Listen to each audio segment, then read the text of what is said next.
Jama kwa from like black media. Abuzia eye mamia kusha sewa siu mentia wa siu eye dadi Lumba abuzia penini and afin so do bruni and a funeral committee no. Abuzia adene do critic apa nra anajo eye United Showbiz Jumedia ayana omutedi na Empress gift adoye etatene sechi ameno. Abuzia nra omone eye lawyer William Kusi a wono eye council edema mamia kusia se wada de Lumba first wife etwetwe nkomo saa nso no mone aye honorable Collins uso amankwa nso a ono nso ejina mu edema aye odobroni side nso etwetwe nkomo na busia enra phone so ewo aye United Showbiz Jumedi no so no omienu na ejina phone so na aye Empress gift adoye no motwetwe nkomo na busia ene enra pani behwe ne pass betie challenges omuturu ye edema wo mo ho ene meka misunderstanding a course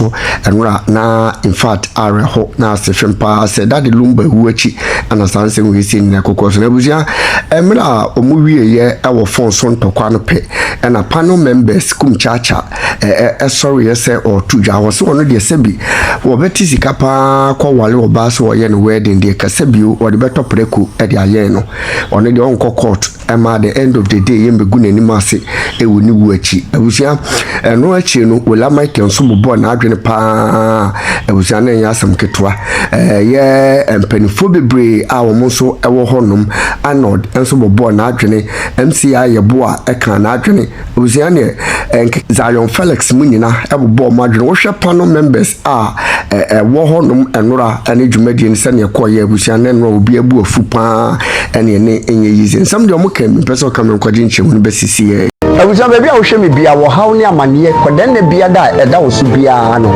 bomode se oni me bedi nkomo ye de samna nwanwaso bi aba e frene se eye sika kokko na gold samna wo haw bia da eda wo so bia wo hia sa samna we se bi afi wo ye bema wo hwe me wo bema sam wo fom bema ye ketwa rabaji bula matali eduro bi na wo bema enye kese watimi abo adwuma so ache e wo empem ye de akwankyere bi aba abusua no ye hwehwe wo hyebrem a ye frene se mpelifo akwankyere ana se wo betima frene back to sender onipa bi ha onipa bi tata wato bet e wo ho se wo se ne tibi obeku bomode so be fa numbers ne go screen ase na woni mi akasa me hwehwe wo hyebrem mu wi a na bomode se me kire wo ne wo beye ba free abusua penny lawyer ho na krata no content ne se wa broni akusua se wa sorry anya yire na odinsa abegu abusua nti onya yire nti on mane nyekuna nti ode ba nya bisa ne se no kre o se nya no kre ne se adanse wo se waware da Lumba no betim dia ba ampa ko ba ne se German Civil Marriage Ordinance under ordinance just a memorandum so be worry under ordinance going to be married second wife. In fact, we worry under ordinance you to find circular mu awade no. And they say the abusuan panyin kan hit me and the beya asumdue beba ne so me yanko court. Where the abisade ketwa bi nyenko bisa court nchiremu. Say ono a ya under ordinance no 2004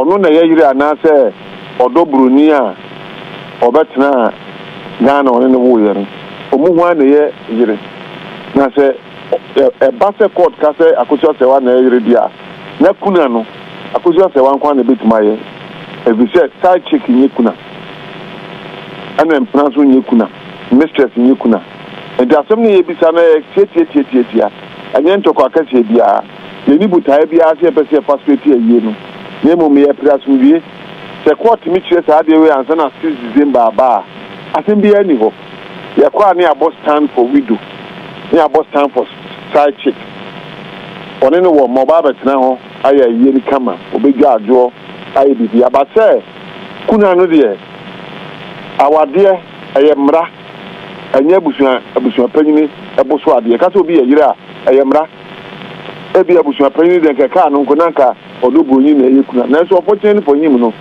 nipa na oyekuna o se oyo oba ya ware no and no one a court. You did the municipal Ghana Puna Betias.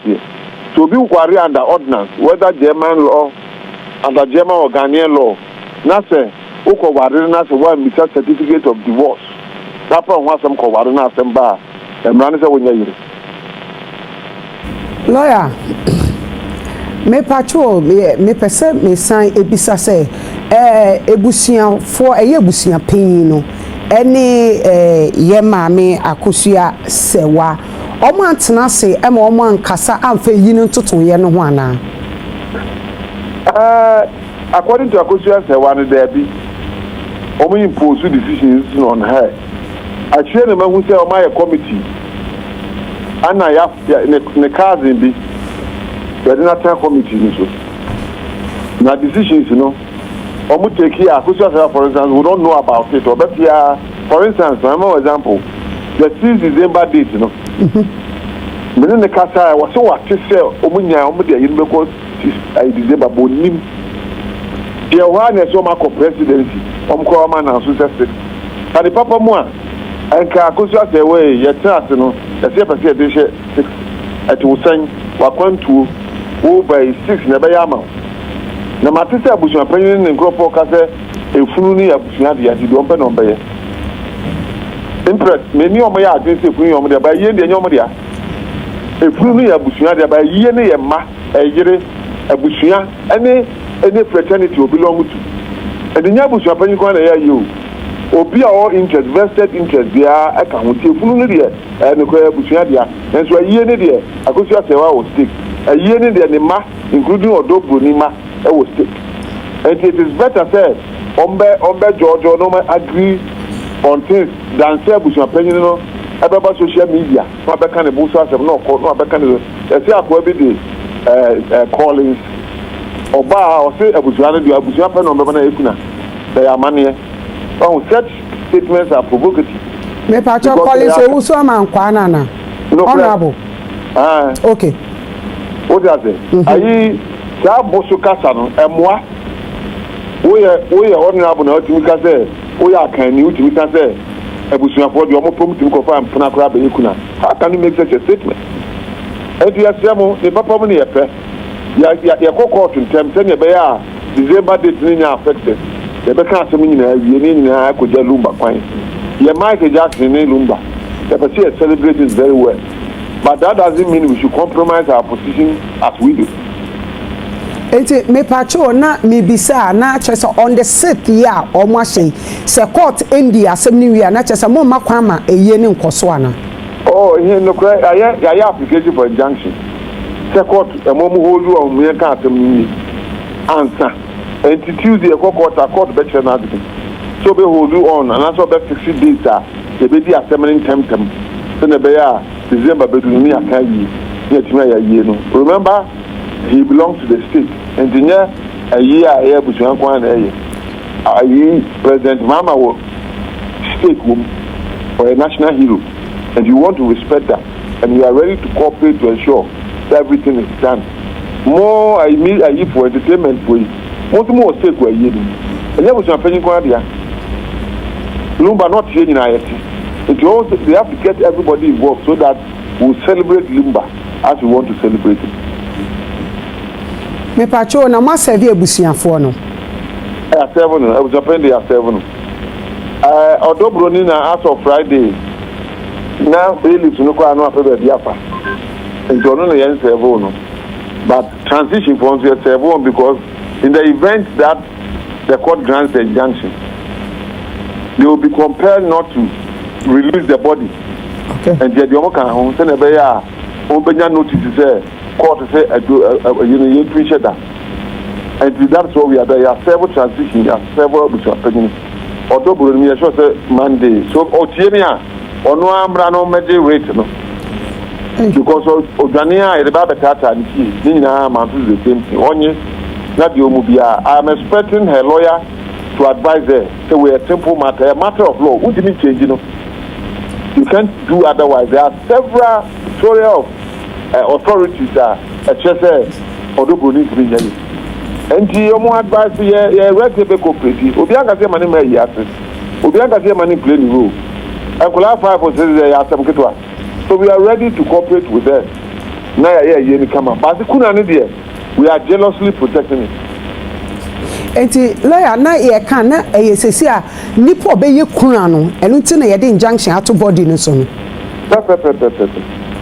Number 2 ye hu pictures bi say ba ya abro mo presidency no ye hu say na ye mame Akosua say wa ne wofa e ka ho no mo ko ye enti yes me pacho abro say ko no mo ko no mo ko bo president amane mo ma she date na na yeah me so mo nya pan ko bo president amane ti ni say obi wo e di ka ko bo president amane asen ya she date but this time around when they return they say Omakobo President Amania she did 6th of December. Okay. It's not just a date, on the 6th of December, no. Said the mumedi kanya makokoti ama 7 ebusuafo no. Na che say ye watwe mu say omu beba court na ma she the whole process na say. Ansana ye yifuna na say funu still e beda was ye mfa kuna ne ma ye mame Akosua se wade a na che se ye nyendi asem ni wi no kura pepe na unim unso manso bi timi kokko na di 5 years we ntisa me pache this is very simple court bit my order my mouth 2 weeks okay ko chewa no assembly na fa on krata was mama 2 weeks the 5th week mema judgment no buya. But in the interest of the nation, I assure you people, I will make that application to the court. We will make sure 6th December date will not be affected by this action. Okay, it will not be affected. Mr. Empress said, Bisa said, Nana, ye mame Akosua sewa, no onim so do bruni, no oni Lumba nanete, or ne nawo. Akosua Brunier to me, according to him, I'm speaking for him, for her, sorry. Okay. Akosua Brunier said, Odo Bruni. The Akosua sewa. So ba Ghana. Okay. Ebesra Nikunu ba ye no. Nikunu ma Odo Bruni ekuti tem ama ne die. At the time, she didn't know say na omu security. I said, Obabi awo bo ano. I subsequently no be say okunu about that lady. Sounds in it here. Okay. Na bema no wakwa na omo hotel bi bedi anko se bi abamudie. Woni ho akọ kire ne se jana chidi. Ana Lumba so akoye say bet. O kan ho asem public na ogu na nim ase. And the Akosua say o hwe na o hwe ni papa go hu eyawa wadi for all this while. O similar Lumba every Germany abano na akola twa no and also call for medical attention on your brofuni and oba yeah would you see ye or some back no some buy so better Ghana that time moment the 100,000 you yeah oh yeah you may fear obeda you are better Ghana who pays for that money and for the information of Ghanaians she is there working because she has paid the bill and I won't want to disclose the people in the buy okay okay. What's that? And you just, when I say, and I will go back and I also and I will be it's never true. But in a year, every you know, just but beauty requires so much damage. Not death your fear. And unfortunately, go beyond to us. Lumba has the year. And it could be very. Although because there's no way you can say that one play rule. Obia is now above the why yes we don't deny that fact. That is why we don't want to do anything to attack them. But the fact of why we do a law tells anything. When you're there, Lumba, a man, but that will not constitute or make you a wife necessarily. Putting the word mark, it doesn't make you a wife necessarily. I'm not to be one of the ordinance. If you don't worry as the ordinance, or what you can do. No, it's not. We will time or time over. Because the rubber of woman. So, and the problem, and the apple was there. I just Okay. We educated the Ghanaian public about marriage. So when you are going to marry a man or any divorcee, then I want to hear ordinance. First ask for a certificate from divorce. Don't allow him to convince you to overjudge, because at the end of the day, the woman brothers, the only man manages cannot go matter, or to no matter the crew, now, what better they already so I'm there. And you'll be a fire, and that's why I'm even excited being part of this. Okay. So that we educate the public, for the public to know the state of the law. It's about the state of the law na se si awo kano Germany law na oni ni enjai aware ye no eno no na se si ebo ye mame akosia sewa ho ban that law we do Ghana the Ghana version but when the German law no ebo akosia sewa ho ban German law say the one the back na for the one for the criminal offense and Lumba ne Odobro they committed a crime when they alleged also for Wareno. They are part of the of criminal. But maybe it's into Wareno. Who you are not to put up, only by the same of Wareno. But for Wareno, cry, now your committee. Okay. Into Bacho or Wareno cry, yeah, mammy, Akosia Sewa, onim. Any panel? Yeah, can say we call worry through ordinance. Wasaba babe ye customary. And now wababe worry for Ghana. Intino wa committee digamia. Ye di kuni mufin or whatever. Can you charge a dead body? To what end? 80% because who come and I had to say people are being emotional. It means person me koko. And nothing I make can say. Ye na no you catch man now in India. Okay. It mama ye na mo nanka ye free court no. Okay. Na ye hwe kwan ya sabi. Ye betka bushani mi na boom. Me that is my view. Because get back and forth. Now it's becoming Federal Republic of Germany as against Republic of Ghana. Yes. And the lawyer hold him. Article 75 of the Constitution, which deals with international law.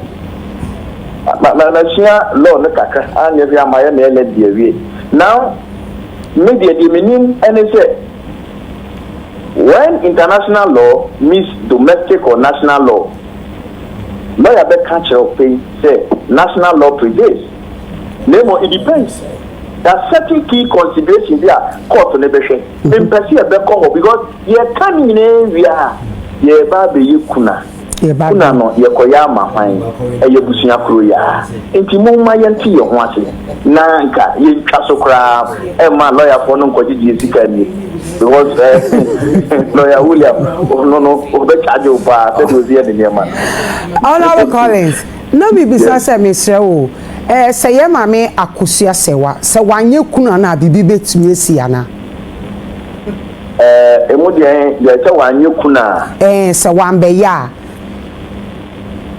Wa mamre mu no betumi aha adwen ana. Oh, ani de amamre mu no de mini ni se sabi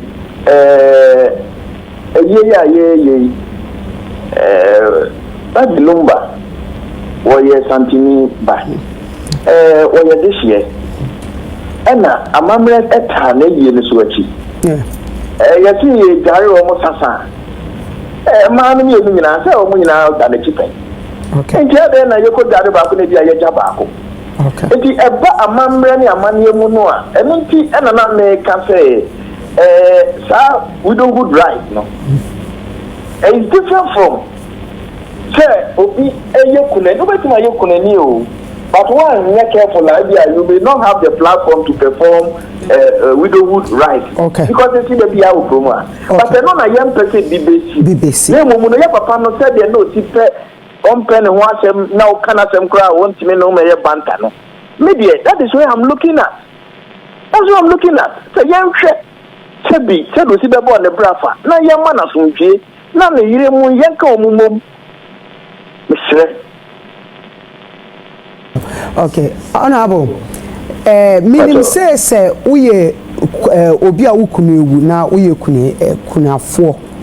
na ye wa mamra yeye ukunu wu ye wo niam wo beye atare ne kra wo be hye wunchia ne saa eniam ne sesia no odobroni ye maame akosua sewa omu mienu ni nyina beye ayede ewo dwom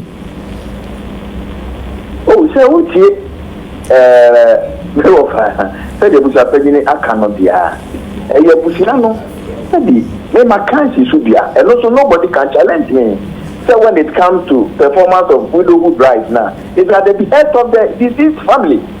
Me yes antiniba ni mama me di mama ne and how do you mean him? Ebusa pagini asem na wo dia beto abontene no as we speak no kire say e man ni no obedie kwan ni say obi bia emeyi ni kunu gaye wakasa asem no e dia to. Okay. Me so me can be contrary to the wakasa is here no. Yeah. Say the assembly say the akogina court no say court no any ebusa panyin nya adwena e bia ho emuaye e ba na emu de me say o ma court e resolve issues we bia no crane prepi no e ya na say ni encha eno ntina me ka say once litigation has no end no aden na yentimi entin konya enyan ma tebi empenifo ahemfo no no mu nyina mmam nanka yentena senka asemi na yenya kwan enko ye pacho. Okay, honorable ye beda wase lawyer council Williams nyami insha ye da so say waji atu me the letter na honorable Collins mo lawyer chwe no me di abremo me pacho you Kennedy beba no hunu kure wo mu badutie honorable. He is insisting on his position, so the court will determine the issue. Okay. He's insisting that say mami na beye. You better say emra wo man court me order no. It's not just still na ye be court no.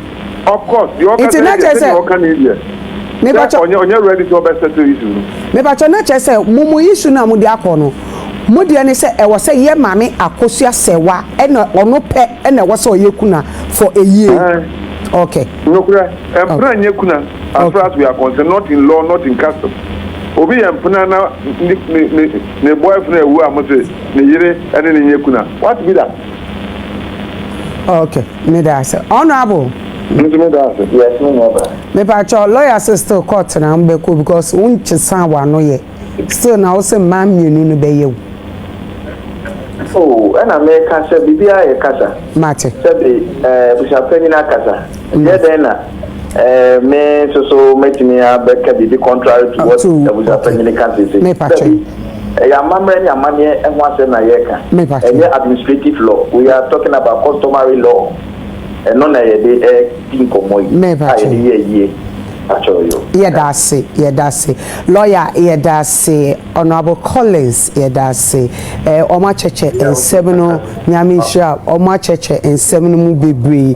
Na me GD say obi aso wo said ya uhun a seven esifa. Me person started with Ola. Zula me ba late. Olanti Yanko Street. What's the course? Our for topic. Empress. Yeah. Moga. Obrimpo being one semba. Ana nike we are no more nika na eden.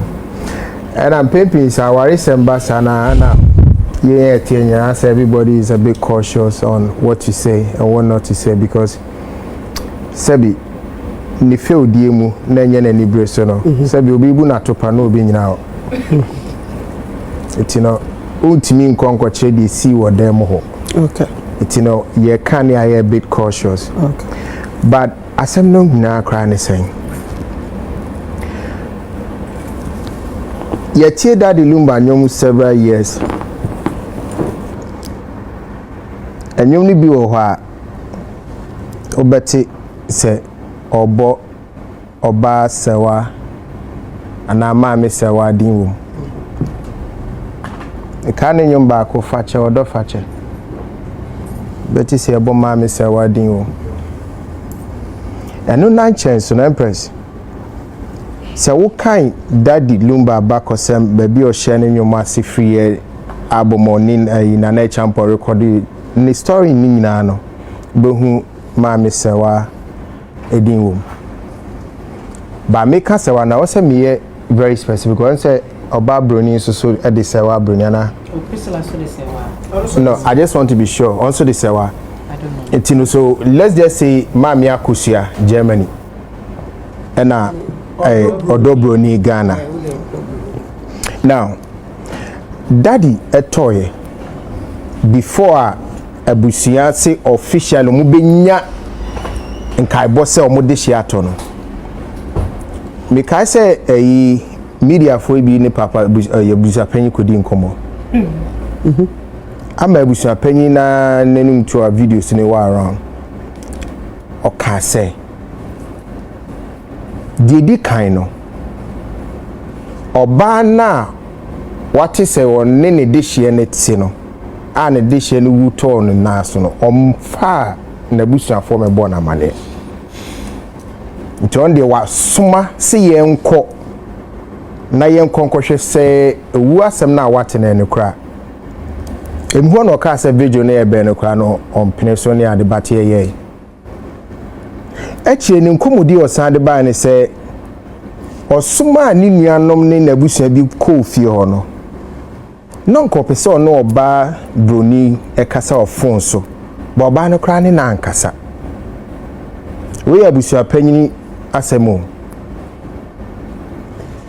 yen keka ko animu ena omu bisa se na daddy ne oba broni no entemu asemo no so onu di onimu no abusua ni nimu no omu so na omu tenche nka so onu di ye nimu no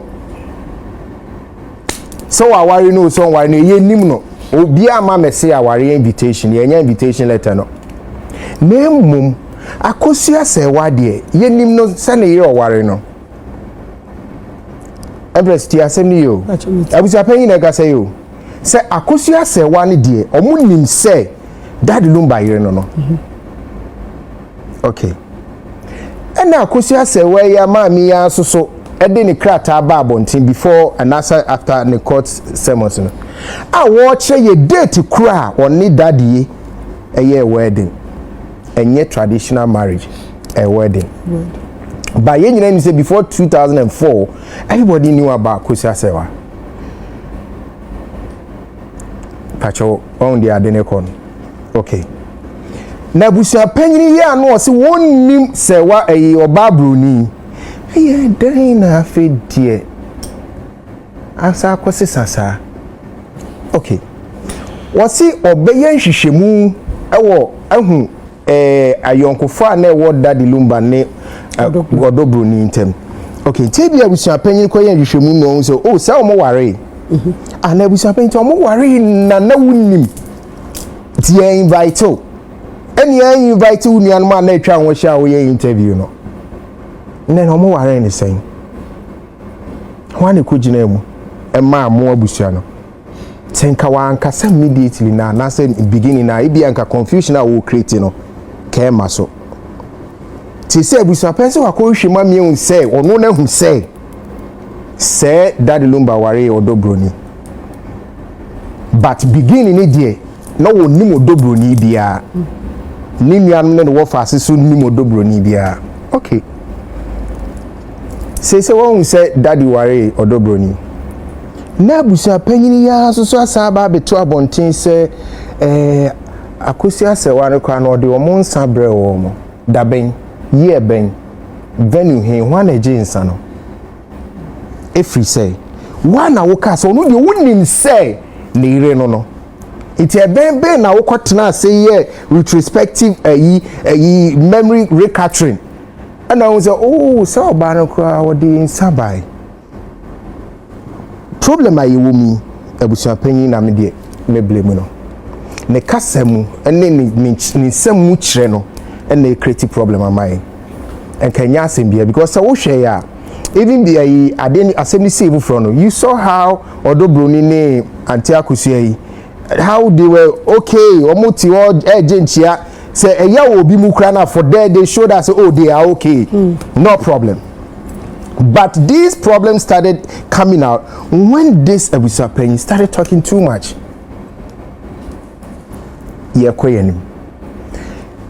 Yes, yeah, baby, yeah, take committee, Ubia, Odobroni found Crawford bar, Kusia Sawa found Crawford bar, Ubia didn't Crawford bar. And yeah, then a copy say, after they say, Akusia Sawa, yet Kuna.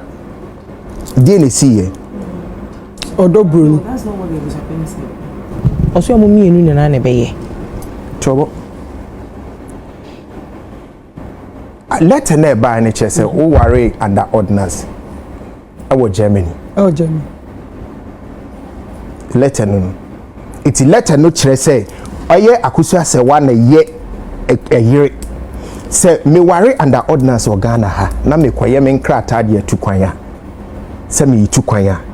Se me wo oba we ka ho ase oba bi ama wari na si kra me ntimi fa na nim nkochere. To nimza oye mpena. Ebi amaye no ho ade asi but still oye mpena. Emra ni hu ni se me yire no. Because me ye ordinance a yire ba akopɛ. Nitimi nya bi nka ho.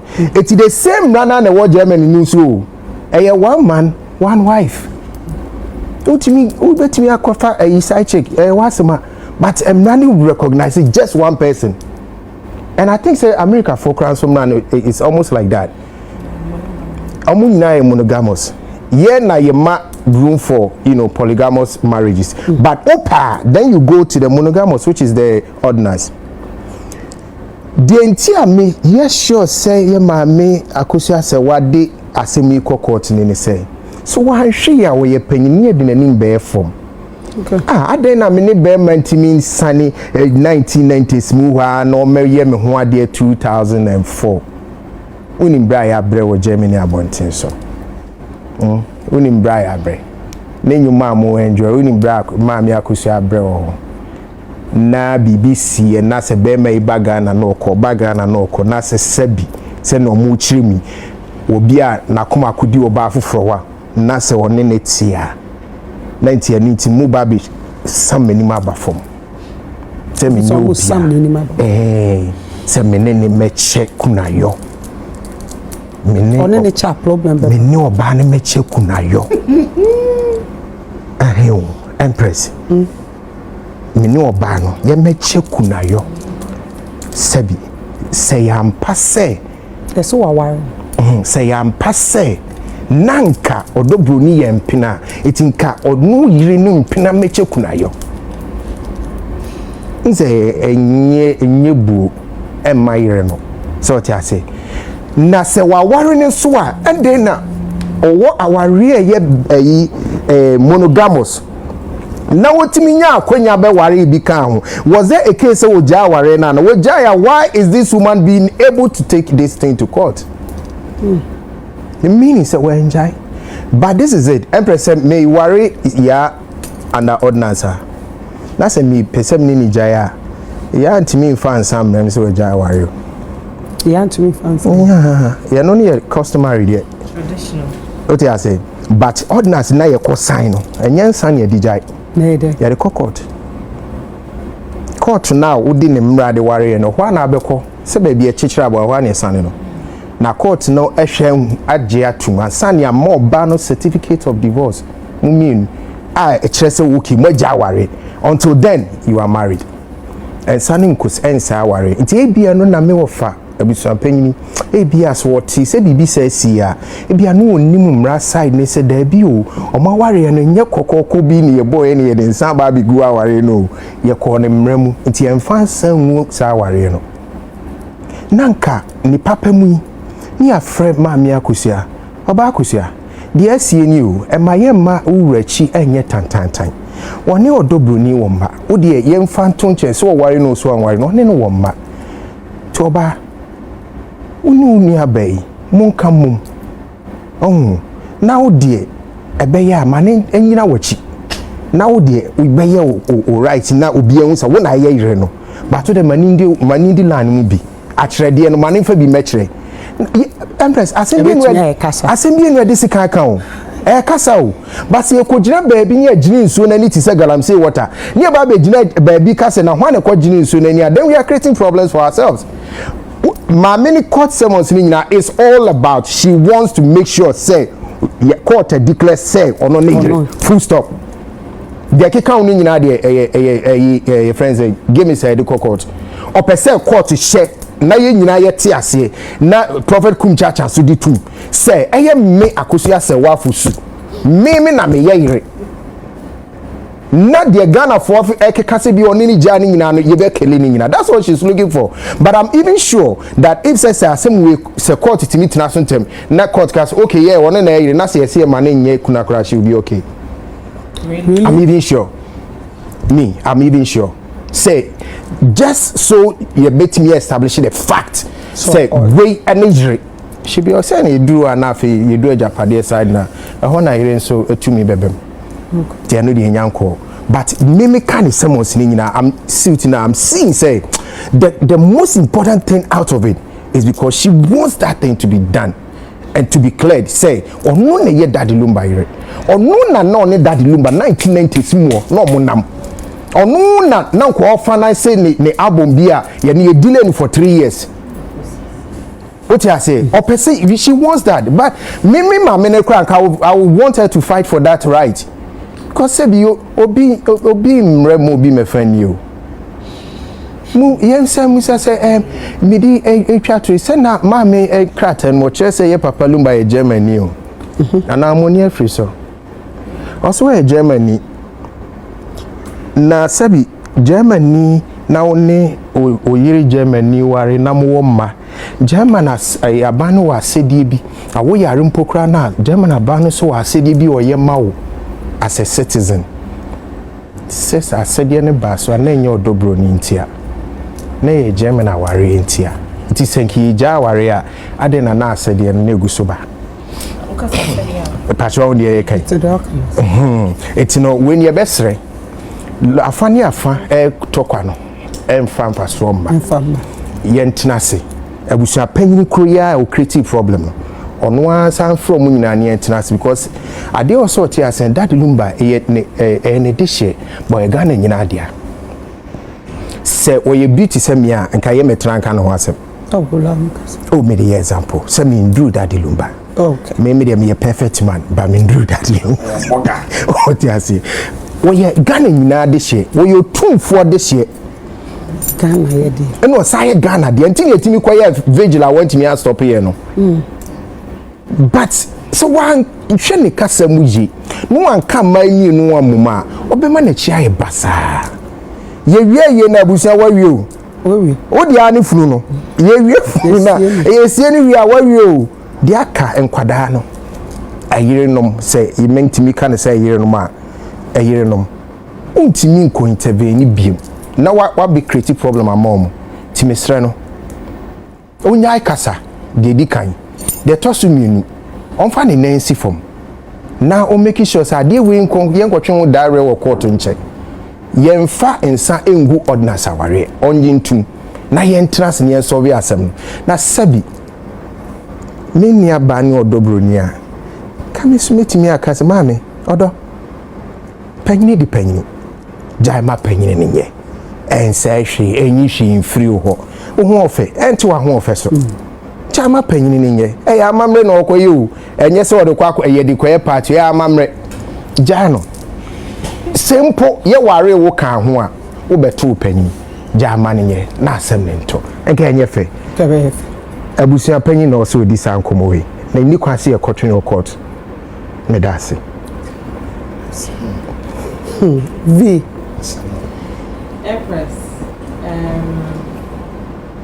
meraho because owuni ba ye no na me kanipa e ka se ese fatase ebeye enkai dumbi ede esi ho na abribia no yehu sa adekode na yebebo ye papa Lumba din atoso because otiase no no time ko bedwem but ne nyom ne nko sustaining visibility amongst ye nyina inti me kai se ebeya anka yenye bibi enfanto vigila ye ni 1 week ye wo hwe doma ekohwa ekire nipasu a we free one or this kese pa na atofom no enu achi no ema bi bo aboso etina social media no so eye team odobroni team akusua sewa na ye twe dawiri body da ho aye ni audishia free mu no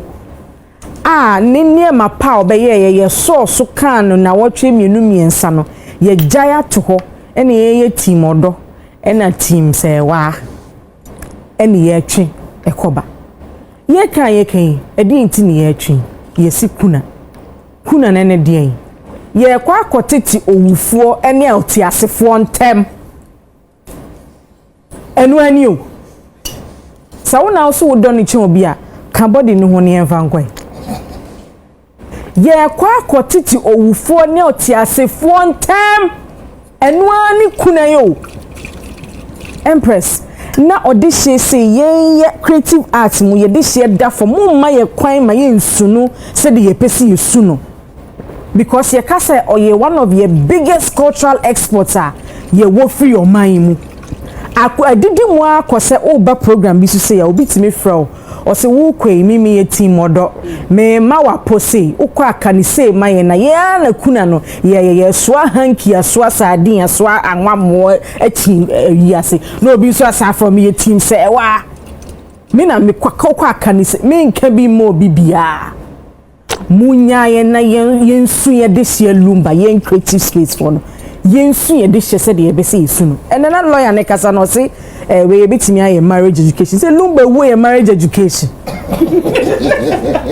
are we serious marriage caution for this year say ye Michael Jackson na say bi we film na ye wo se ye bibi de fa ho no ye te ha se ye de we marriage education ena ye kire snap aware ena ye kire krata aware ena ye ti hanom say sa ban pese obamu no ye nkai dum bi kra me edi si won ye de kai Lumba ye sha se free because mo abusia na maka na mama legacy no you will live the legacy na nke ye hunu say oh ne manie ayirenum ni anampna nie or we ba why you will sit down na ma sustain legacy ni ye no ene ye twen o ye kwotete wo a wote ase ni de wawu ni ntem ene humanson ne ye kase ye de nkai dum bi si wa ho na betwa ahomam eno so ye bekọ ho quarter na Empress de ye no ye bre legacy no ase ye ma awerho no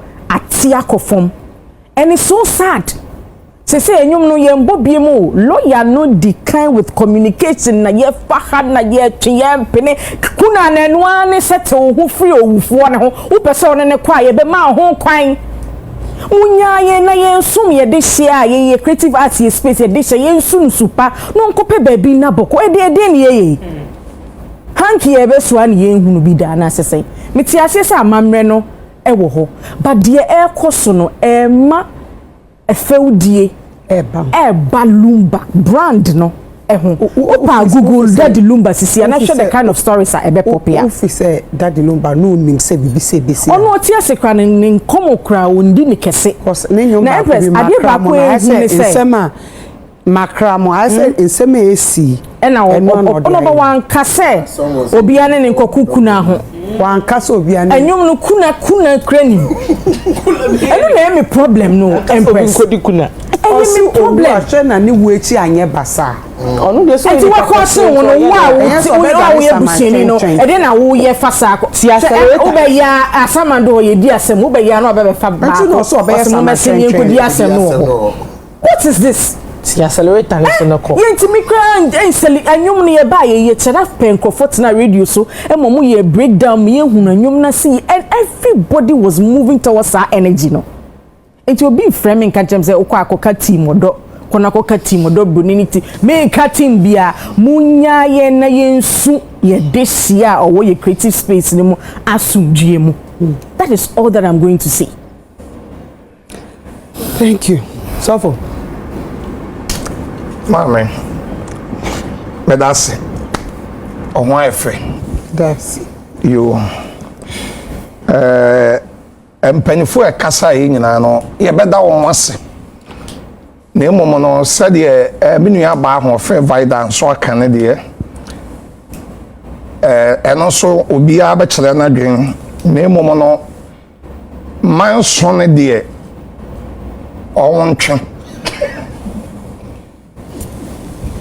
eye good papa eye good because manso de nyame a wɔbɔ wiase koraa wɔtwe koraa santwe manso eti wo be wiase na de bi ye wo de ya na sa wo se wontwe ho manso na wontwe ho koraa na abema obi abefa de ya na ye ogyegyeleje eti manso de eye good papa yes wontwe sa twe a wontwe manso no eno na lawyer de kan ye no a na mini aba vai de eka no ya wade bi owa ye de sua de ema ni bebre na te enkrofo sabio ebi hihye enkrofo awade ase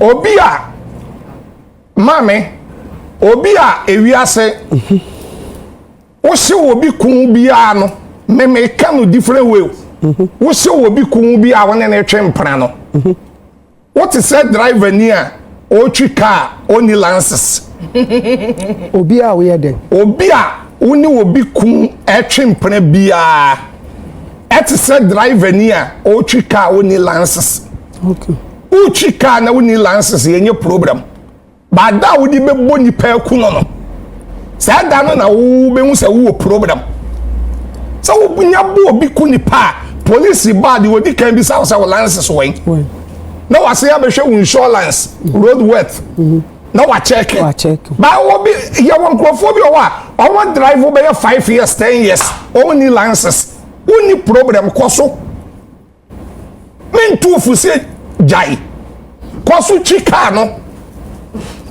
da bi mi tufu se jaya e ya dwebo na me de ma me ma wa dwempa koso da wo be bo obi ekuno no e na be hu say yes ada obi a ma mehwe obata obi kunhu bia no ati se obi a otwi UTV car edi asemo that na se utwi UTV car utwi car na enya wode ya edu na jo ade wa be park esi animu ha u kofi a wode kokora a enya wode ya I said utwi company iPhone 70 kita Kevin enya ni me da se Kevin straight letter day Kevin la day eti no obata obi kunwa eti se de utwi UTV car no dia enya wode ya wode beje o fancy wo wiase nyina ba enya wode ya ba ma memra ni different way bi won me sof Kumchacha de bi abeka we sa wedding no enu ka won so na problem aba bebre wedding na meme ti we meme kwaya wedding onye adam ye kwase ya oh na ya me my I can't say like you can't me kasa no obi kwose ne ma me na me be adam ye kwase ya meme dia me nya kwase ya obi nya ti obi enya ni sika no retract it that be man carry owi a na ye woman say obi enya ni sika meme no obi sa me obi enya ni sika na so se wo ye ne wedding na wo ye de ne ho beto na eno me ni problem okay don't say but dabi we are wedding dabi dia kwose na wonu ede ma no eno ansa no bi also ye kwase a na dabi na say ya meme kwose ya me amisa anodba onye wedding da me di ya den unye bida unko court unwari ma wa she nkawa na court unko sign 21 days unko sign bi order minu ya ba ka me de beto mpre kwa ye won obeye bravo 21 days it's all process ya ye wedding ye nim nyansa na ya unko sign wo minu ya ba ya wo de ya meme ka me masem adenti na esa wo je meme de ma wo de ho nti wo ya meme opinion me de wedding na ya den meme yo bi a me ye business yes suffer men ka se me ye footballer it's what is that wedding so that minu ya ba o ma me kwan na me kasa ka be bo wa me kase I said the kasa na ye di matin bi say my wedding and also for can be counter the American on the woman say Memit way, midi software, me sign your business. Empress koni ade a me di example yin na sika we wo mu no. What am I say? Eti no minimum bia. Afa na pese bi ni anod eti ye ni. Minti hwe kan. Unti no problem. Meet you. Da bia na me twema nso mi ni ano. Efa me ho. Minimum bia o koye wedding. Na wo koje bank loan. Buy 100,000, 1 billion titiska. Wa ye wedding ni wie no, boso mi kura anu. Ena awade ye nugu ye ena bank fo otwe no ena wonnenam okokuru we so na wafa obi aye wedding ama wedding no okoji loan wedding agi loan sabe ejimiye adenti na akoye wedding akoji loan sabe de koye wedding wo so wo se me kwaji besia eti meme amiti wedding osof kumchacha me say wedding dia meme nye bi da mema eye wedding no o ye 100 ya emu 80 ne wuntem emu 80 eda duro so on wuntem Adentia adwendwen ema dodo na so nim se ni ku be wu agya no dabi asembe nsen ema dodo na eda na ka wo na oyeleti anu abi sa da wele na waye oh yo say opian Eu bien it was out me see opian tentam en kan tete mremu no wo kan bible wo Jeremiah 6:16 wo se mun ko gina ekwan no so na monhwe na mu mi satete atempo ne ba bi ekwan pa ne da na monfa so na na ye se ye mfa so en kan tete awade ye pa no ente se ene ma ni bebre kwa awade a o wadwe awade kwa awade okopa dwapade aba yefra bibi kora pa penchene eno ye mpento a yayam wo yam ne kofe no de bon katekwan ne abenkwan woni so okun ene ya na wo kena police ba hwehwem eno ne yefra ni slow death wo de ema me se mini aba ma me se ema ni bebre wa ene ema na kwa awade no wodi me say 50 agina wa emu 15 20 wodi amenka ne 20 ane kuta adwempa akomapa awode kosam de kotena beema ho ani beema na bobra tati na akani nyina opeso owu ntam no onye adwapade tu fi se Lumba de ekuna ya o mu ejapade wodi bibi Lumba asem yo na menua kan bibi abusuya pani no program aba nyina no ye betumi amane 70% so ono no de aba ono ni Roman father no kwa me se wa abusuya pani ni Roman father ye den na me se bi me ye Lumba ka me saman kura be ba be kum Roman father eni abusuya pani no sa me ye Lumba for den because enya na what wa me ya wala kan say they went no abusuya pani wonya won investigation wie na wonya won hwehwemu wie ya eda na abusuya pani no ba ya obeka say odo buroni no unim no na wonya na ho ade wo abusuya pani ya san kotwa na ba to bai abeka say afedie wa ye na ho ade adenti na day one koye investigation na nwi san na one o de aba to public no nim sesa na so media netie na wonim enti abusuya pani oye papa abusuya pani pao papa abusuya pani esa wo ye ohwehwemu wie ansa na wo de aba wanye san hwehwemu na nwie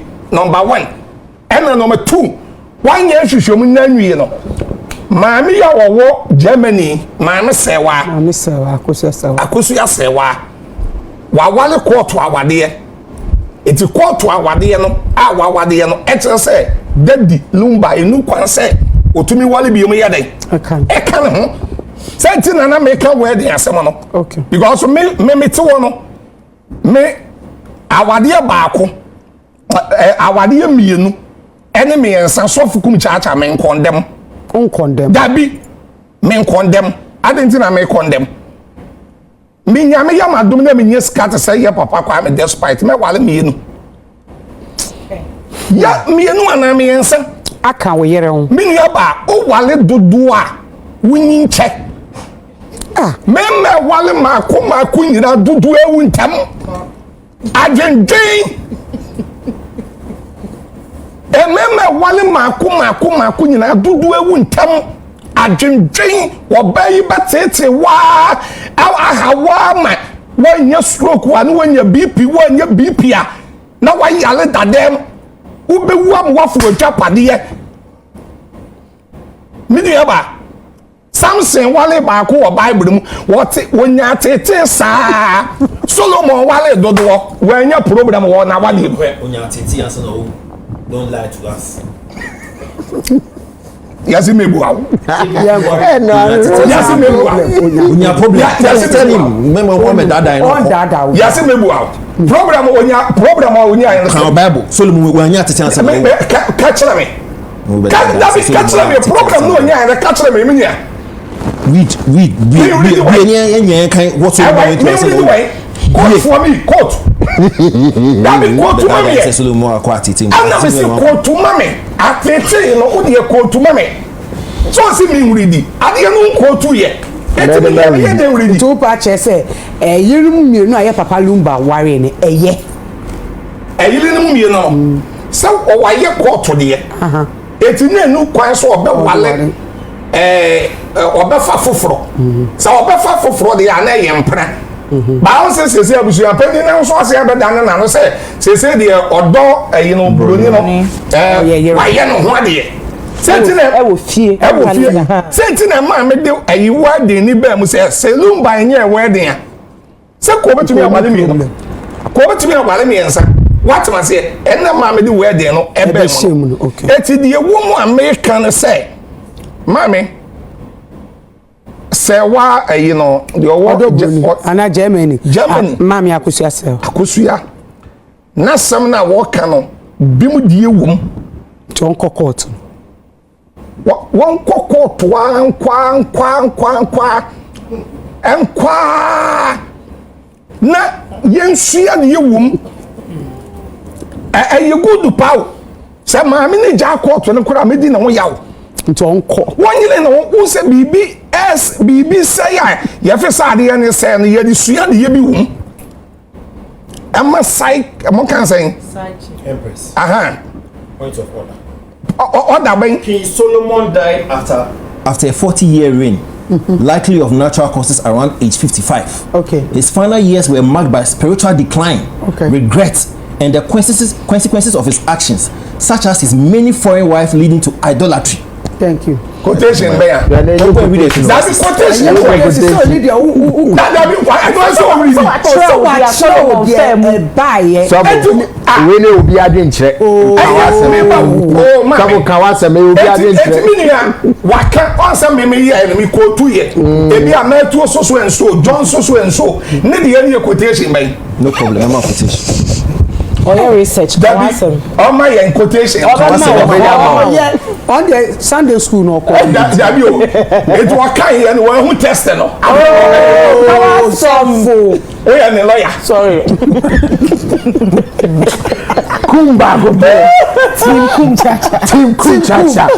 Mame. Eti Manson. The one brochire no no yes say wa me pacho. Akosu sewa. Asam na me kan enyo tan na me de kasa wo. Osof Kumchacha me for tan kasa. Ba bia no kore wo no. Yemfa no kore ne nto ho. Saade we na minia ba vai de kasa. Sabe enya adisua na lawyer ne kan wo. Eya adisua ma yon guess na. Wo ni me matia. Yenye wo ho ade. Yon guess na. Wo ni me matia yenye wo ho ade. Da woni be mani be wu miensa awonan awunum da be mani be wu no ana wo benya abusua pani bia waje ne chaw na waje ne ntoma abegina wono machia na no waya mede hia kan eno so said woni kampa waya mede hia kan benya abusua pani bi obeba abegina wono mo obekasa achelaw ti yon girls na ni me mate a wo ye oba ni be mate na one wa wo ba ko mienu miensa na be ma ne ye wo ho ade a wo ye awuraba you are not awuraba And you'll be as soon as I worry you. And you'll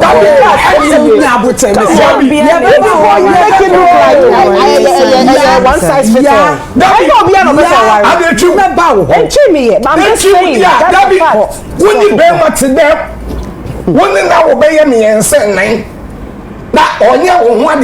was there no beyond or person or wallet? See, I was one to wear. It's a choice of the exactly. And your choice is how you get a mummy and Marsoli. Sorry. And your choice is your choice is a Belmano, one was and no quite why you want the so one munyam. That should be ano, seven. Bear many from study a sabio, Lumba from ya. Nabusi a penny be a barber cancer. Whoa! Only moon. Oba ye wo japa da bi ta brown no pen japa de go so na ni da ebusu japa de so ah na nya bi na ba ye ka ho asem amanso abai asa obi ko ti hospital ko to spend wo anya bi na ba ye ka ho asem yi mini aba edu ona wa eti eye nsa na wo ade na ye ka no e ma ni bi mfensu ya de that's sabe wo ko da wo no ma ba wo nam ti sabe obi ye je na wo 37 na wa gu ho saa sebi o ko da ho ba o na so bi e na wo 37 wa me so for waland me land we go here bi ma me by 1 minute o acho etimi ni aba on eti da sabe o be mani ni ho nipa anaso wawu no said dam na abusua ni ba kyerɛ wo sɛ yes ya wo ne ye dehia ni tena ye nyina no ni yenimu etu yoba na ni be ma bi te na enye wedding na be ma na ye wo baabi na wa wale baabi a wa ye wedding na ne te a force no no nye wo ho ade force eba yes eba boa because one force wa ma na nye wo ho ade a daache asembeba etimi di ma me di manu sie ayie no se ye na si akora na be kwa ye hwe ene enko na asumdwe emomodin emra because se wa na owo Germany no ene menua ba fefe ayi odo no sabe yo han na ekoye kuna no han de wa mi yenu nyina wo ka no wo be ma wo wuo abaako yes wedding yentwam that sabi ba kon so ho na abusua pani enso edimrika be kan se wonim ni baabi a na wo me yenu nyina akwaye kua ya kan se kuna se ede no what be that okay me de manu wasi manso no on twen MC Empress Empress the etienne say sansem we no sabio obi kotwe ne mpena okwa ware okobu na topa na yenyina hobi negotiation na yenkan but eba na beto bedwom say ya ye be kire ya adwen na ye be hwe ne asi na ye de a kire ya adwen eye de ngasem o so berima bi akoware obi abi o ware ni wie yen Africa krachin no ja ho no bai no ni oba foforo betena 17 years ni wu mumma 5 in color 5 ni asem ni okay now Empress abrabo we mo no obia wo choice. Every person has a choice, and sometimes your choice aye na abrabo we mo no there are consequences. Yempel that the Lumba, some of the choices are making, you know, as soon so and enable. And kebi anka ne papemwa, ne papemu pass ye can. Ebia to avoid all these conversations, so. Anka that the Lumba who say no, odo broni no ne na babetna for years, no. Oni na memu 5 or 6, no. For 17 years, and I stand to be corrected. No. Ebia who say na worry edi kind, no.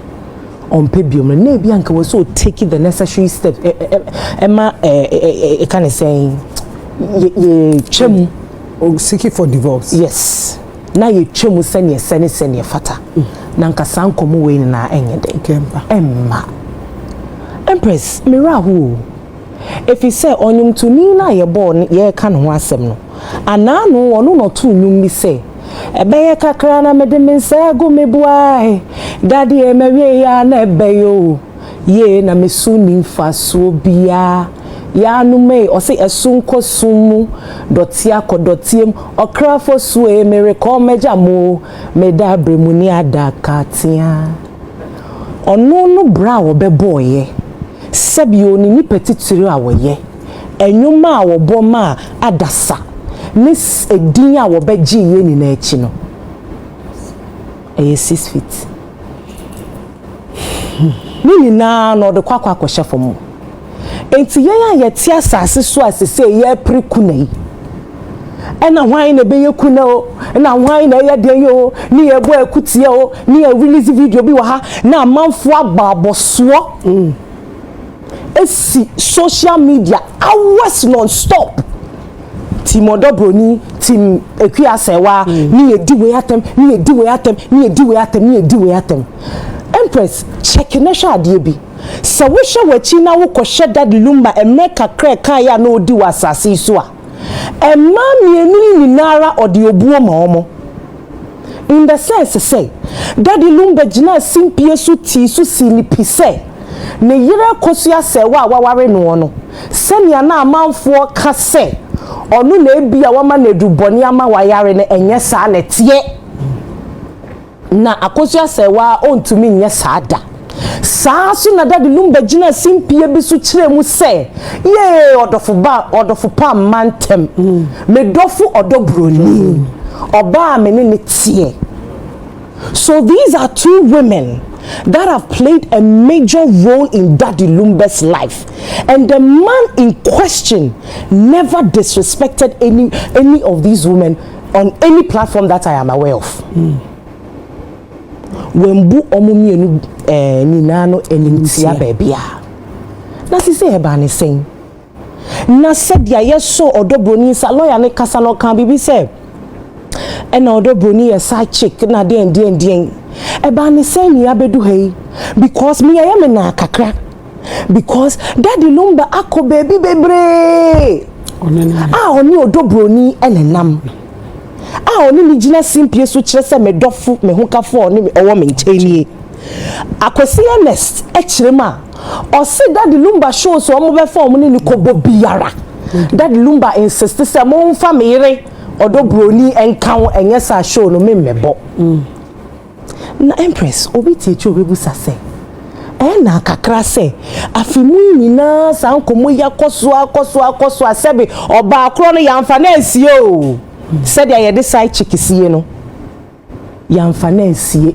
ye ni wo bedwom nti ya me wanwa kakra se sam na ni nyina no obi antumi empia mba se abrante wo tomra efi se wo do wonsa akwakohye aban krata se wo baabi e kire se obi ye oye afedi ye den na wo sa ne oba afofo nam a kire se die na wo ye all these while yantishi so pie ba na so ogu nanyam ase opie wan pie ba ye opese opie ba no onu pie ba ebe kan bibi fa dadi ho a na se bia ogu nanyam ase na se ne wawu ye ne ade na aba be kan ai enya wawu ye ade na aba be kan me de so fun pachoma me ka akoko se Empress hwe asema ekoso no obi tie kira obebu sase odobroni nti ye ne ho ade ya ye ne ho ade no so tena ho ewo fight ma Daddy Lumba ya ye ne ho ade na busuafo wai omo ntumi ambeka hwe obi nso tie chi obebu sase ade nti na akosu ase wa wo tena wa 17 years you never took this man on for bigamy. You never questioned him. Why are you parading another woman in the general public as your wife when you know you have a legal wife somewhere? Obia was sembusa. But a seminar never pen me saying, or this year and ato. Or this year ye near baby. Only panotias and not said your name samokran on yeding on ka. Empress, okwa ko warena samu exchange vows. Ye ka bibi said till death do us apart. Once the death do you apart, it is the family that is the owner of the dead body. So death do us apart. Yeah. ewo ni ba body ni yebusia de okay enti say ye the injunction sisi ayete ye the injunction bi ande ye bi aso dabi meba enti no sesesi ano ebusua no wo kire say me na momma me kwan na me na me nkire ye me sew emu no eye ebusua dia yire so na so tufo me bodi na aka asemu odi ne nan sima beni what wearing there abe. You understand? So this back and forth about the kunalization, no? Yeah. Empress. Kuna na ye kan. Kuna no enene den. Kuna no enene den. What say aware from you no awon aware. Ye kwa kote won tem. Eno ani kuna no. Kuna no emfa age mbeka wo age ho. Kuna no sebio enye o like possession. Emma wani mu ncheche. So let us respect the dead man and make sure that he is buried. And when it comes to who is entitled to what property, and me say, mube to me a chia manati and phobia ho. Who is entitled to what property, who is going to be in charge in what estate or whatever, that one, you people should battle it. Chaka. It's your own business. But as it stands now, let us ensure that this man is buried with some dignity. And you, Empress, and come away by my share who say all the two factions in now obia petting with social media. Or yen bid in amano. Wow. Because as at when the lawyer was supposed to come and release the legal document showing that they've filed for an injunction on the NASA news on a trended that was social media. So the question is that who released the news to the people on social media? If the conversation was a conversation between Mama Akosia Sewa and the lawyer only, who released it to the general public? Why not the court to abonting? Say, so you people, you are disgracing yourselves. That is what you are doing. Both of them. No, yes, of course, both of them. Nobody is peppering anybody. But if the man himself has been able to acknowledge that I have two women in my life, and we are told there are other women that he had children with, it is we don't know yet. Almost one more. If he's acknowledged these both women in his life and he never disrespects any of them on this thing, what is this thing about? Kuna no we are sebio we fear near the kahwana. What am I say? If it has to do with the properties, and dear and Colano Modoso, Entino, Sam Yamobechino, Seni Ebechino, Yabechamu being Yanide, by your best say, me as Sasre ye pese ye see that the Lumba was soon December set me patcho Black Star experience December 20 ye bejamio Muma yen sie papa no na yen sunu na afi asem nkoto se mu be yi asem na befie na maka na asumdwe aba mu kana asumdwe mbra na yen sie papa no asumdwe ni enidie ni obuo mu na se ye wie maybe a estate ni japade na mo be pre wan ya mo fa nya mo do yourselves that one nobody can stop you and let who is entitled to what to get what but the disrespect to the women in Daddy Lumba's life, the name calling and all of that, it is so unfair. It is so unfair. And said ya lawyer no di kind kasa mi we fini din kakasa obe Williams. Lawyer Williams kasa ye no. Enye fe. Williams is it William, right? William. Say essence of Me pacho Williams. Senia okasa ye no kan na wo na obi be ye we na wa beji obi kun. Come on. Onipa no ye kunu na wo so akwaji no onipa no so ne nsam de ne chia mansan. So what are we talking about here? Let us right. Was there a point where Daddy Lumba did Odobroni Jina simply so a case na year no? One can you dawo. But no. Baby Jina me kan 60th birthday no na oda na se. Yeah. Say he's been there for her or ye dofo asu say o so ne dofo but so one can say no that's no that's not what I'm saying. That's not what I'm saying. But you are saying he paraded her. I'm saying that he paraded another woman as ne dofo and I'm saying that all these no listen to you all these the door for na me no wow abeta me wow and dear me dear me person me chele say be man you ni another the Lumba hold you in high esteem mamu mayen dane no yen hwe na kuna no kra ne mo nyai. No, but you see, you are underrating and undermining the value of kuna. I am not undermining. You are doing it. You've done that. I am not. You've done that. I am saying that you are making it seem like a serious so fast on the same. No. The direct. No, what's it? Like procession. Okay, so if we are going to talk about the kuna me patro yes. Kuna no. No, hold on. Kuna no. Is it not the process that they are separating two people that are together? That is not just the process. So what is it? It's now. Oh, I know. Take your time. What is it? Okay. Because we are talking about marriage. Empress, if they are talking, say if it's a marriage thing that they are saying they are going to separate, according to the traditions, the man was married to Odobroni. And you know, say fatakuna no ritual ni biana. What are we talking about here? Now, what the other one can court on it?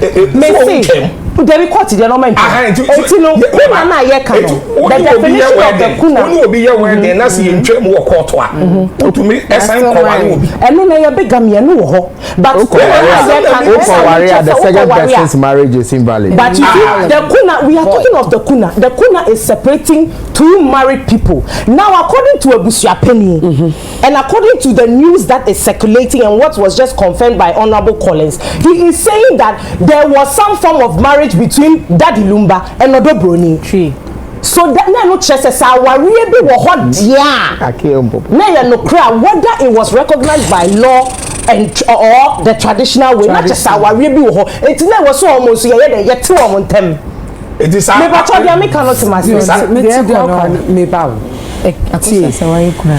Ako eye mami akoso asewa de eye court from Germany eno yes ena ebusia penyi akwakọ hwehwemu aba back ama yate asese we hunu se sana ye papa Lumba eye Odobroni so ho ate na chese ono so ya ware in the traditional way that chese aware law no mu dia law no dey recognize anti-sewa but eba ni fie so a recognize Odobroni so ye ne yere ti that means enyabotre that means say kuna no eya ade a ye de ti our refund na we so no so ye tin ntam fi Daddy Lumba ene eye iwe because me akuapemfo what say what you kuna ye ko emuni ho a wo kire omuni sesese ni wawu unka atiasefo hu biom wo yire nie onye wo yire biom hu na atwam o ma no omo nya wo ma wo asamande wo hu o ma twani e twa kutuo mu mienu no ma de aye de ombe na chese ya separate the dead from the living. So if indeed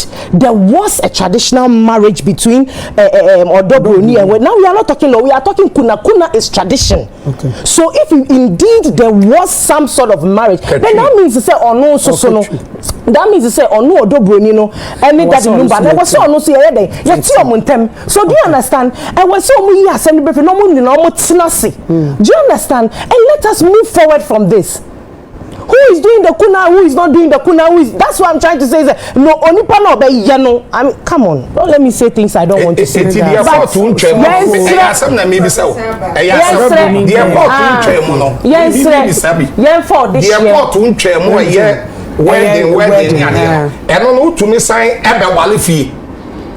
maybe sir there be and who to me somebody say our na a traditional man so course traditionally it is recognized tie dem kan you eti aban dia wo ho but efie so amanye bi course a kire say indeed traditionally Lumba is married to Odobroni. So there was a for the want of a better word, there was some sort of ritual performed. So I was on so ye two on them. Okay, so what am I saying? So then, said before the wedding, there was also a traditional marriage for Akosia Sewa and Lumba. Good. So there was a traditional marriage before the wedding. The engagement. And Empress, my last words, Mr. Sese, no. The Abayane say, we are Bema. My camera way, me patron, me share camera, me na me kasi. We are Bema. Oh no, let me say this. What can come can come. We are bema. Me nya but say we are bema. We are bema. Na se wunim pa se wakoma mu ene wadwene mu. We are bema na wunim se wakoma mu ne wadwene mu. Untumi nware oba ba ko a. Mesrew. Memfa wonsa nkɔhye ordinance ase. Menwie na mefa obi ba. Ene ne nwo nkase ma ye ho ade wo fie na sebe daachi bi wunni ho na wachi aba be frustrate you obi ba. If you know you cannot stay with one wife, don't go and do ordinance. Anything na yama options, yama buffet. Choose ba ko ne ko wanim. I'm not admitting, I'm saying no. Apart from that. Apart from that. Apart from that. Will be there for you. The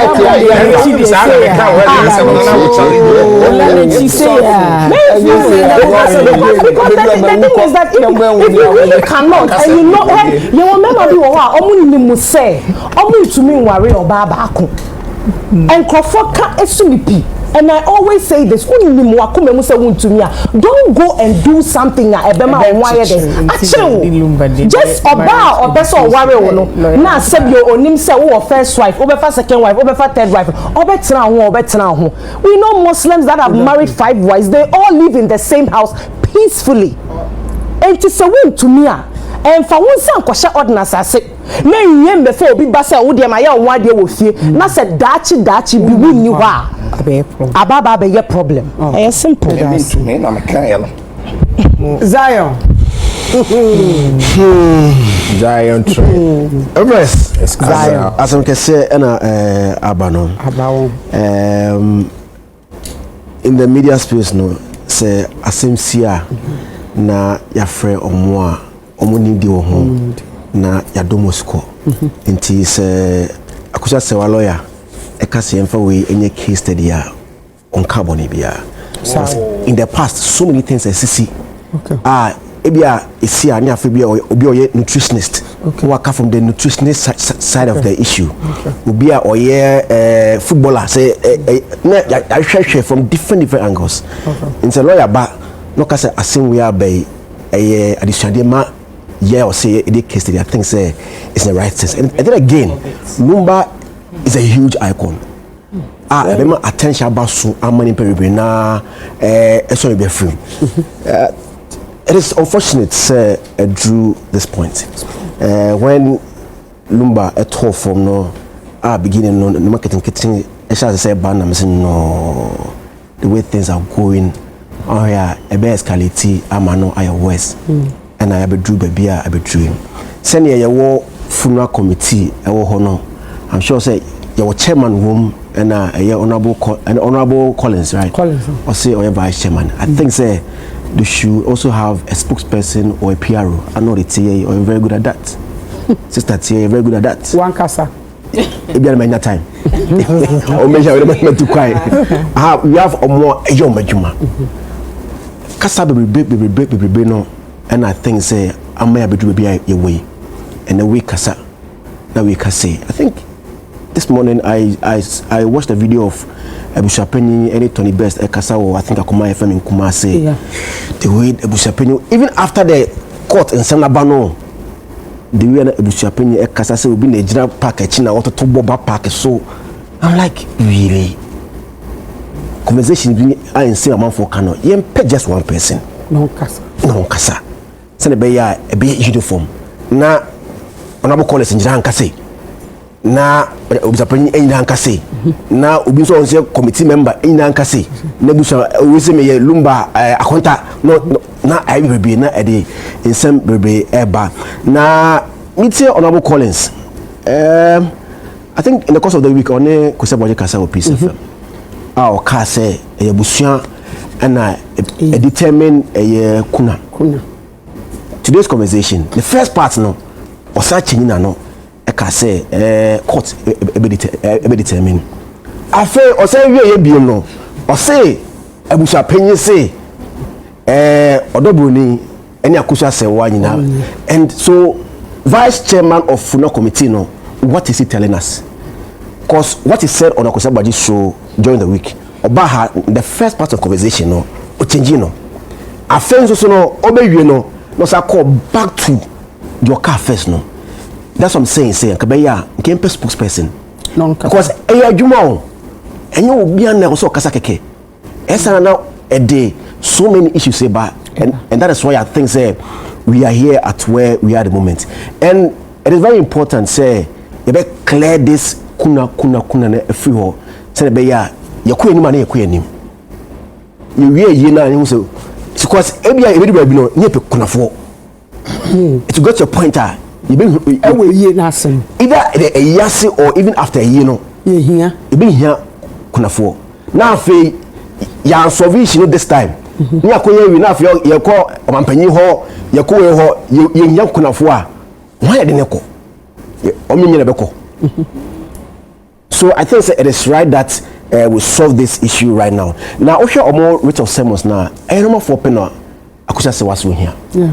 First one is say say court it declare say or no any the only living spouse on documentation December 23 2004 our Deutschland Germany only Lumba warrior into say court it declare or no kwa as kuna for and then again or say it declare or no as the only person obeying widowhood right now. And I think say it is because of what the lawyer Eka say Ebusapeni ed letter breno so no regarde odobroni as kunafo ebi akasa letter na nkwa akonyesa and akasa letter so anko so anka hwan I'm sure say the conversation will still have come up say hwan ne koyi kunafo of which I'm not sure say ebi anka bako bepene meaning say dey jai ni pa tumo me kunafo dia cause send ye in nim no if more worried a traditional worry more than one but mean okay be na on that level no say I could just open there but from what is happening right now I'm not sure say and then the third one is say Abusapeni be refer to if saying Sawabuni as Odobuni as kunafo and I say only engage as kunani for the funeral because also about the money call transition home no odoboni na omne ka ho as kunafo of which only feel say it is wrong no David Satan no was she here no I don't know and then the last one was say odoboni ka hwe now when a day akusa sewa buseni no eko represent or committee so was Akosa Sewa aware or not? Because if she is aware, it is the duty of Tanipakono to relay information to her. No, she was aware. Yes. In terms of afraid or say, no, on case of name representation. No, or say date of funeral on social media. Yeah. But also on social media. It's dependent on medical representing or no. What was the person doing? Because you are representing us. Nti nkobi be koso ho bia no. E wo se wo e na wo ba na be kache. But this is the case and you now call representing and the bush and I think something according to honorable college ne ba kwasa ka ho. The firstborn no Kevin no e ka ho. Denise or something. Yeah. Nti ade na fe na ye ma me so be kache say when I heard say ye ma me so on social media in fact I was very hurt. Cause ukunu da form na ya bibia na yankan anchiro na social media na obi hu danka na eya ba we ne ba say or reps e wo so na at the end of the day also be social media na reps no na omo ye de wo so e bia ni pa do mo ko no omo nyo madwuma yi and also ohwe how on become our same there Empress and same rebe na ene me lo bi di nkomo cheche nsumpa afa onwa biala wa father bacho me kama sam oche the if you there any court there and I feel say a lot of people don't know much about say the court yes ayo court na even if you court ni no most people don't know and send you na ka se no your court ni we are you have no rights even cross a sebio no oba for kwa da krampo na yes eno kwa so ye illegal infidelity untu mi ni obi nda bra wa ye nipa na wo nkoko say no what's the only wukunu what's the body no aye for wukunu ena wukunu so body if aye for only you so if any third party bomb pay what trespass into ube ordinance no be pacho me come asem I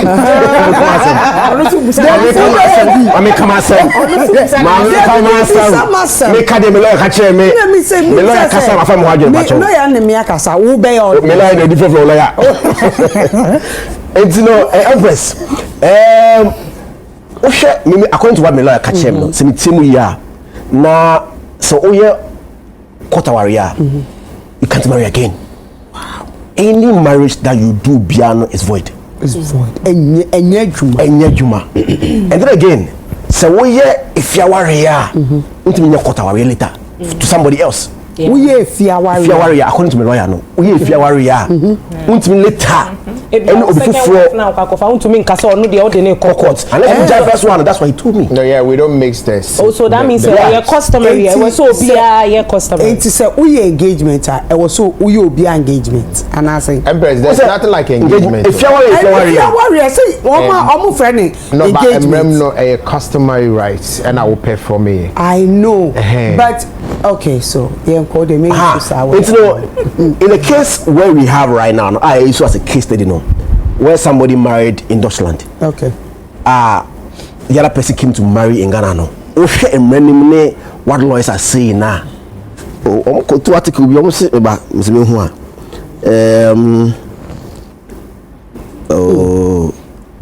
cancel. Obeti ya paraphrase article. Tobe kaya. But what me now but as research na adoso. Omo the second married now ben emfa enyimra kwam. Enimrem. Okay. And prohibition of bigamy. Verbot the doth. What's it? Verbot the doth.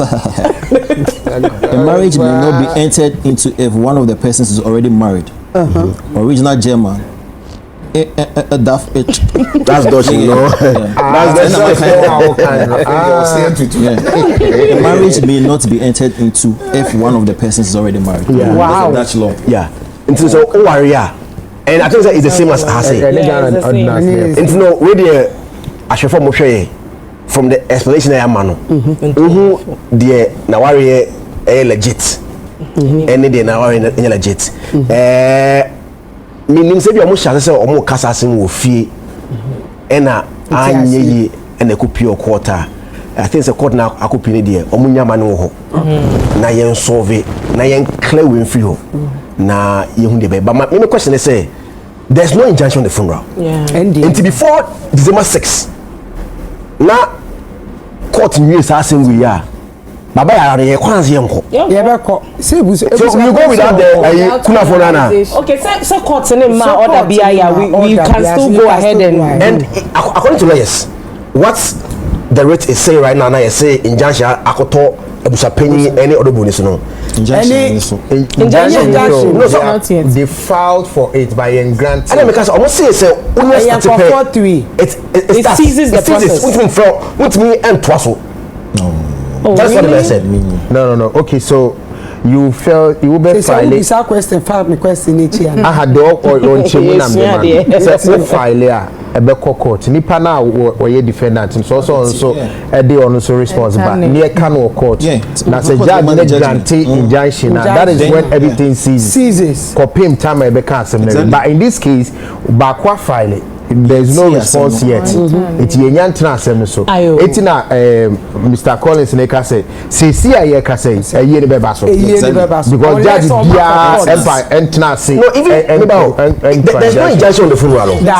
Yes. Any funeral say make no. Make say injunction right now no about kuna injunction number 2 no.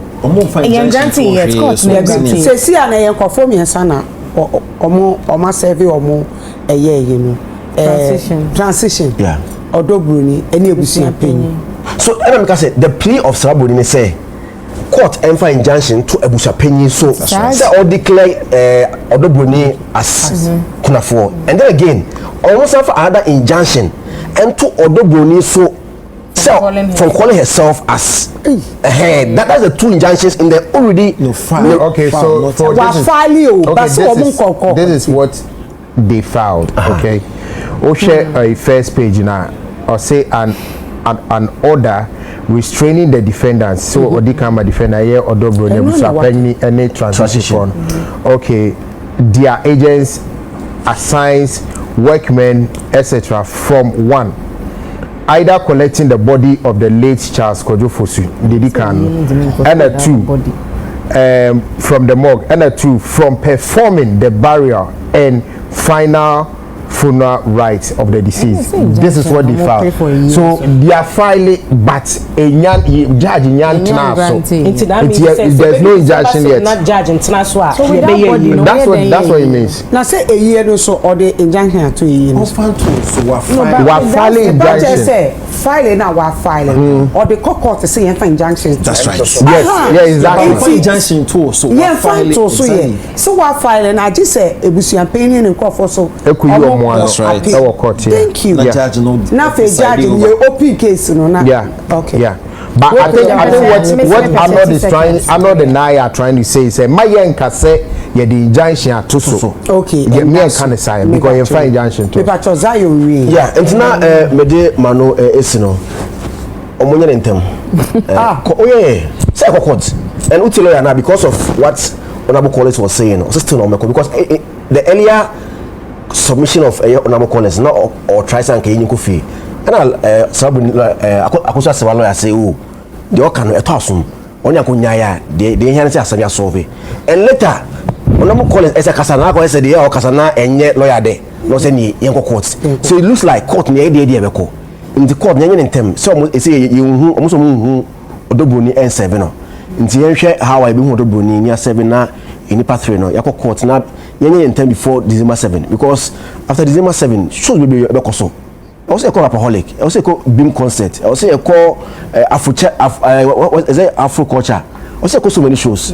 Into Baba Cho, yeah, court Nintena, asem fana some Korean solve kuna fo issue no na yen to eboase na yensu Charles Kojo Fosu because wabeboa o my Koko Ghana and the world as a whole. Let me clear a little bit on Zion Kasa iwe ya addition ade no. Empenifu bu baby say obia persebio oba Jimmy for agro but obia mpena wo. Sana ya mpenifo ka.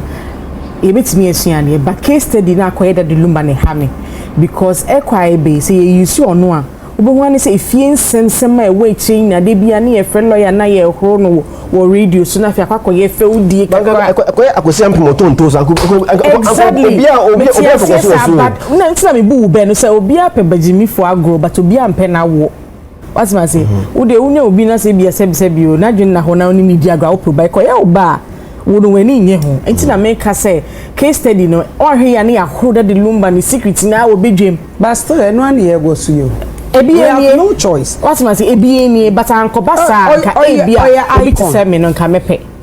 Obe say ye China answer. Anya ba yenti me nya ho hwe. But what I'm saying is say no de na ba. Say because in some gusu PP. Dey bia ye PNT de ye court. Ba ye penisa. Ano. Enyo no kwa obi o ye legend na mama saso makase wi. Oh so be man saso me class won say me class na oni o labusa me say. Ehin fa na da de Lumba ejina kase Odobroni ye ne yere. Awenya. Yes, me nya evidence no how dey sit na ba. In that Lumba's explanation of ye ne was require do no. O kire mu kase me yere amawari ni sisi amene ne te Odobroni. E wa ha me send video na my producer so be body a. Okay, yeah, that's it. Thank you. I know. First of all, 1 Kings 11. Someone said, "Open me verse ana." Oh, someone did that. Me tell me. 1 Kings. No. 1 Kings 11. Ya ba be do metu okra. No, two for chugu ye ni. Me so me allow sir. Solomon when like ne we ye na koyi and it's 1 Kings 11. It's a someone can say worry be that's not correct. there be no me opinion or something. Don't share opinion. Okay, say Solomon no say no credit. And to me for memory verse mbra. And that's not what he said. Me no. Wait, one can say me for memory verse mbra. The dada na fi na dey ba. What? O go to the dada can me. Oh. Okay. That's why you memory verse. So I cock first. Wait, Arnold, it's your floor, Empress. Yes. You ain't tolerate Roman father slander be on this platform. Because Roman father no abo ijuma pa. Before, after Lumba bewu. Abo ijuma. The main mandate as a PR or a manager is to protect that Lumba image. He did so well. Tamana Lumba tiase. That has been his effort since day one. Into nobody. And I'm speaking to you, Prophet, to slander Roman father or yet everything possible to ensure that Lumba, the image, the Dino, will be in good light. And that's what he's been doing. I don't see anything wrong when lawyers say, marriage education. There's nothing wrong with it. Because Lumba is an icon, just like you are saying. Now, what we know a reference point. 5 years later, 10 years later, we'll make reference to it, and some of us will learn from it. And say, if lawyer can say for marriage education, I can't bonnet. Empress. You see, na me to say asem no ba ye nyina wo kwan akonya say yetena ha ne so ye den ye kan adwen but you say you're cautious, yes, I see restraint in the way you become, because you see you need experience be as how you need almost shoes more as to how they have what they are going through, what they've gone through. It is the fact that we are a microphone and that's the above we need points doesn't give you the right to say so can send out there. One year about the points. One year about the points. You know, see about points. Maybe more powder. Powder the points the same. It is imperative say but now because he needs our experience. No, you go through what the people are more involved now go through it. No, it is very crucial. See a bit to your boss in how we express ourselves and deal with the matter. I am very surprised. Obiani be asem na ye chale why like ebi ko ha mo da mo nda. Ye sick jams na ye hwehwe ye pese ye jam. Let's get serious. Oh, dream jams home. When somebody can no down that because or dream the future and kwala wa wo no how on best survive because of omo papa. Do you understand? Do you understand the seriousness of the matter? You are sitting there thinking about okay so ko jam we here say, "Huh? Be serious." Obaba ko ma 6. The back and forth thing no down person dream kwala in the future. How I process be how deliberations be ko. Na in kwala 6 no menya some better foundation. Back on 3. Only so down that because or share effort or their shame anyhow at 3 in kwala 3 no future be kwa.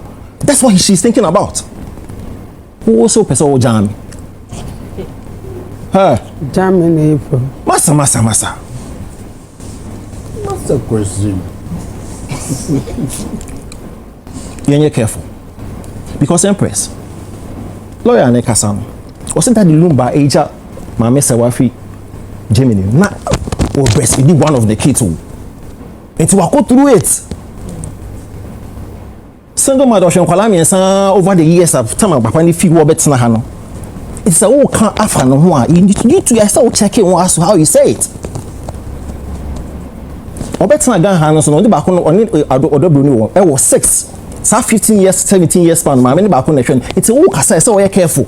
Because you've not been through what she's been through. So don't be sitting here thinking about jams. When somebody is seriously going back and forth as to how they figure out. And you know what even disappoints me more? Yet he had the funeral, the friend is saying funeral tourism, funeral tourism. But yet he had a little kuna. Why? Pacho, kuna no, it's not an integral part of a year. So why are we sitting here making it seem as if kuna is kuna ne be dien? Kuna no, we kuna na ube liposuction. What are you telling me? What are you saying? One moment you say yen pushing funeral tourism, yen so your traditions, me customs. But you are sitting on this platform telling me say kuna no kwade de be bade ne be. What are you saying?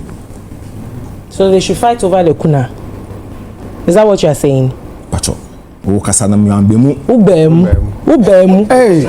Ubemu. Enti yembu sa. So should they fight over the kuna? No obemu. Meme dia is it your kuna? Eh? Is it your kuna? Is what? Is it your kuna? I mean, should they fight over the kuna? It is not your kuna. If those involved says they would want your kuna, tussle over it. Let them tussle over it. Then they should go on with it. Don't belittle it because nobody is belittling it here. Obie no our ability kuna biya waha. Yeah. Yeah, kasa mama sumjembra no munsie papa na sumje. That's what we are saying. Obie no one kasa sebio kuna no you know. Come on with us. Okay, so kuna no what is kuna? Oh, thank you. Kasa like possession. Like possession. Also you kuna na like possession. Kuna kora.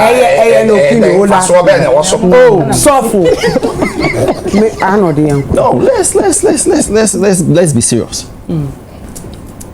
Because a part of the process. And you know what it's interesting?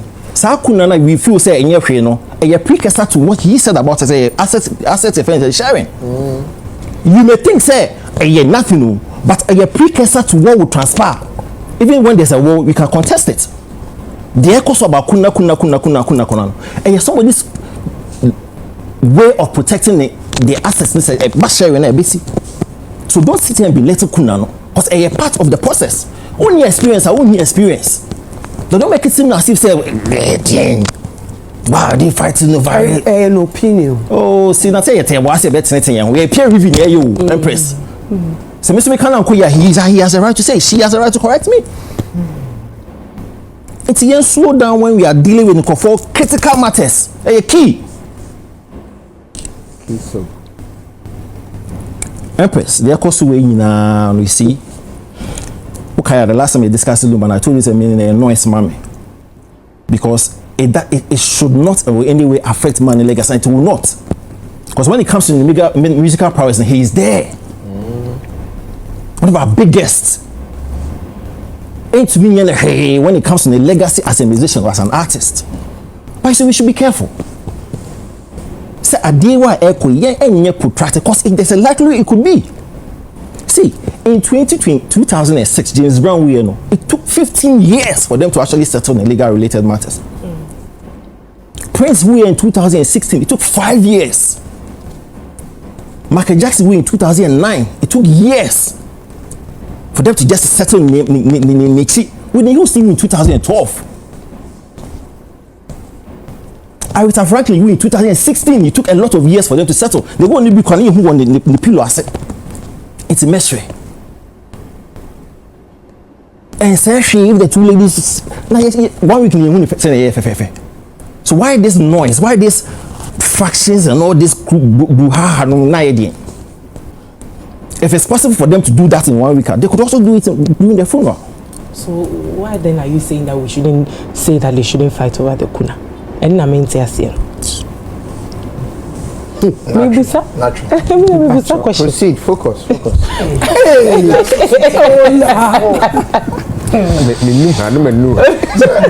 Also be aware. It's taking the 5 years. There be somebody. That's what we are trying to say.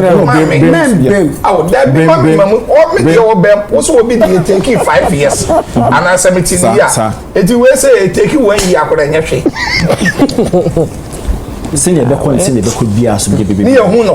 We'll fix it. And I don't have a problem. Okay. Because the lawyer and they say because the impression they creating is say hey, my man say one on a call court first. That's the impression. But somebody instigated it. Which is the usurping declaring somebody as not the widow. She has every right to go and get redress from the court. Okay. Until next week, we'll see what the basin will actually figure it out. But let Lumba's legacy is unmatched and untouched. Okay. Kase heat, call commercial break na bar.